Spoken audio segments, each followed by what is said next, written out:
Per special request, I wanted to show you how to finish a tube without sealing it together. So I've showed you some demos before, usually with projects where you're going to close the tube off here on the side and then maybe use that for something else. But there are times when you want to have an open tube. So for example, this project that I'm working on right now is actually going to be a water bottle holder. I need to replace the current one I have. So I want to finish the top, but I don't want it to be closed because I want to be able to fit my bottle inside there. So this is a perfect opportunity to show you how easy it is to finish your project. Now we are going to use a crochet hook. So if you are someone who is adverse to crocheting, you can also just use your yarn tail with your darning needle and then pick up each of these live loops all the way around with just like a whip stitch around.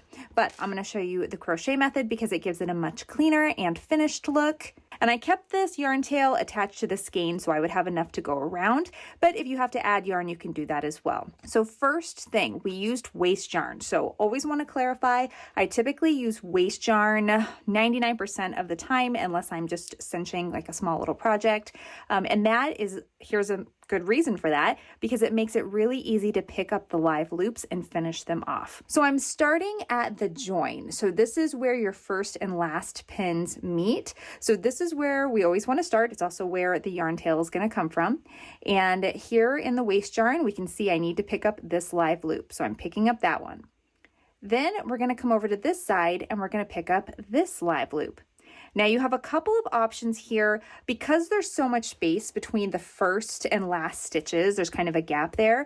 You can do a single crochet or you could just do slip stitch. It's really up to you, but let's just do it this way. I'm going to yarn over here and then I'm just going to pull that yarn through both of those loops.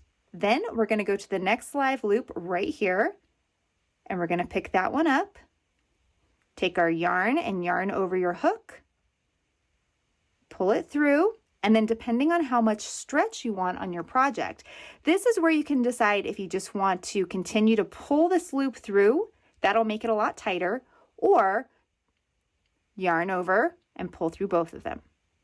That's the method that I recommend because it does give it a lot more stretch. So again, we'll pick up this live loop right there. We're going to pull the yarn through, and then we're going to yarn over again and pull through both. So let's do that again. Pick up the live loop, yarn over, pull through one, yarn over, and pull through two. And we'll go ahead and do this all the way around. Now that we're back to the very end, so we've picked up this loop and we picked up this loop at the very beginning. You do again want to combine these or join these together.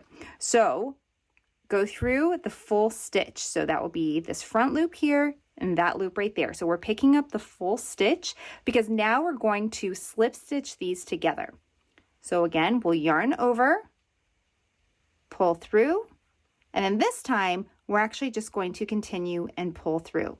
From here, you can go ahead and cut your yarn if you're done with it. I'm actually going to go around at least one more row, but then all you would do is just tie that off and then hide your yarn tail. Now you're ready to remove your waste yarn. I'm keeping my yarn tail attached because I think I'm actually going to add some more decorative crochet to the top of this, but let's go ahead and remove our waste yarn. And now we have this nice, pretty finished top to our project, and the tube is still open, so you can use this however you need to. So that's how you finish the top of a knitting machine tube using the crochet method.